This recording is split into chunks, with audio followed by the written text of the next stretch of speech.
부담부 증여 관련해서 화면 보면서 말씀드리겠습니다. 화면 좀 보여주십시오. 예, 다음 페이지. 사례가 이렇습니다. 이분에 대해서 고위공직자가 누나와 아들에게 쭉 넘겨주는 과정에서 이게 탈세냐 절세냐에 대해서 논란이 있을 수 있다고 봅니다. 그리고 이 문제 제기를 하면은 저는 답변을 해야 한다고 봅니다. 답변을 안 할 게 아니라 이 관계자가 고위공직자이기 때문에 설명을 해야 한다고 봅니다. 제가 추가적으로 확인한 것은 이분의 그 고위공직자의 재산 등록을 보니까 아들이 2020년도에 1,000만 얼마 약간 붙었습니다. 그런데 2024년도 신고한 걸 보면 23년 말 기준이겠죠. 재산이 약 4년간에 5억 2,600만 원 정도가 증가됐습니다.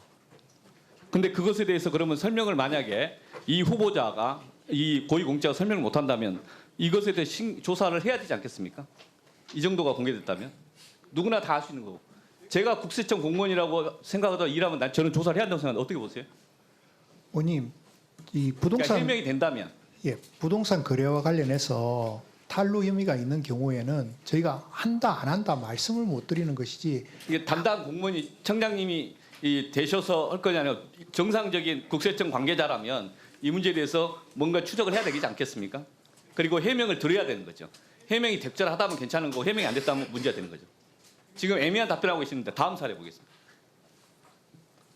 다음 보시면 2004년도 판례입니다. 실제 사례는 그 전에 발생한 거죠. 2002년도에 73세 어머니가 아들에게 부담부 증여를 한 겁니다. 이 부담부 증여를 하면서 이 과정에서 이제 약 2억 5천 정도 대출받아서 하고 그 부담을 승계하면서 했는데 이 초기에 증여세 771만 원 납부했는데 나중에 금천세무서에서 이거 부담부 증여라 사실상 단순 증여다. 이 돈 받는 구조가 애매하다. 이래서 조사했습니다. 실제. 그리고 6,200만 원을 추가로 증여세 부과했습니다. 본인이 소송을 제기했습니다. 소송 제기한 거에서 서울행정법원은 금천세무서 잘했다. 이렇게 판결한 겁니다. 이거 어떻게 보십니까?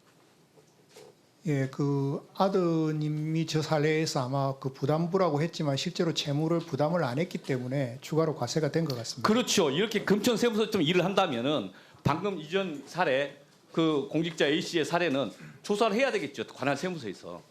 그렇지 않습니까? 예, 의원님. 답변 안 하시는데 아닙니다, 의원님. 저 후보자 개인 사례도 다시 보겠습니다. 다음 페이지.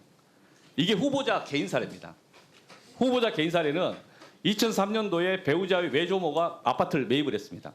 그리고 나서 얼마 있다가 2006년도에 11월 22일 외조모 명의 아파트에 근저당고 설정됐습니다. 갑자기 4억 8천, 약 4억 정도를 빌린 거겠죠.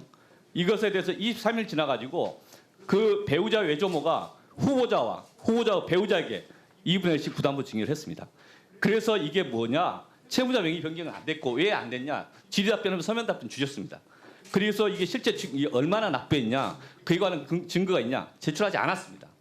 그리고 그 뒤로 있다가 근저당권 말소 해지됐습니다. 이것이 방금 그 사례 2004년도 사례가 2006년 사례 실제 이 판례가 있는 그 이후에 이 후보자의 경우에는 거래가 이루어졌습니다. 이 사례를 보면 거의 비슷합니다. 이 부분에 대해서는 후보자는 절세했다고 이야기하겠죠. 그런 거 아닙니까? 그리고 자료 제출하면 자료 제출 안 한 거죠. 의원님, 그래서 이걸 보는 국민들이 보기에 실제 본인이 억울하다고 생각할 수도 있겠지만 국민들이 외관상 보여주기에 국세청장 후보자는 세금에 관한 집행을 엄정하게 하겠다라고 믿을 것인가 뭔가 이상하다라고 볼 것인가에 대해서 질문을 하지 않을 수가 없고 그래서 이 사례와 첫 번째 그 고위공직자 A씨 이 사례를 함께 생각해 보면 이것에 대해서 원칙적인 태도를 보여줘야 되는 것 같은데 후보자의 답변이 애매하다라고 느끼지 않을까요? 의원님 말씀이 100번 지당하십니다. 다시 그래서 그러면 다시 첫 제일 화면으로 가서 A씨 사례를 보면 어떻게 하시겠습니까?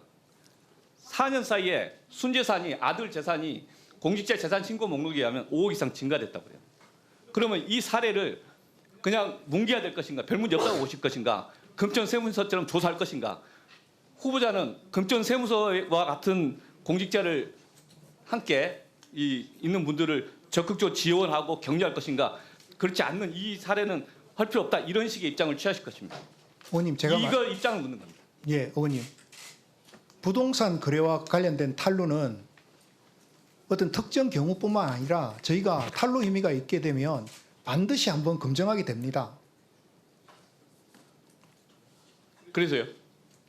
이 A씨 고위공직자 A씨 편법증여 의혹, 특히 아들이 배우자가 만약 A씨가 이 세금 이 순자산 아들 자산 5억 이상 증가된 것에서 해명을 공개해서 제대로 못하면 이런 경우에 금전세무서처럼 조사를 해야 됩니까 말아야 됩니까?